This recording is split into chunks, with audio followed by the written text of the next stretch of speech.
অনেকদিন আগে বাবা একটা বড় দেখে তাল এনেছিল, তাই মা আজকে বললো তালের ফুরুলি বানাবো। তালের ফুরুলি বানানোর জন্য প্রথমে তালটাকে ভালো করে ধুয়ে নিল আর একটা বেতের সাহায্যে তাল থেকে তালের মাড়িটা বার করে নিল।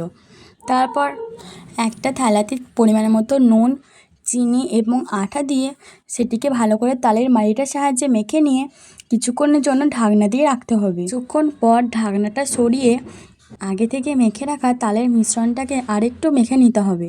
তারপর একটা কড়াইয়ে সাদা তেল দিয়ে তেলটাকে গরম করতে দিতে হবে। তারপর ওই মিশ্রণটা থেকে একটা একটা করে গোল গোল আকারে সেটিকে গরম তেলে দিতে হবে।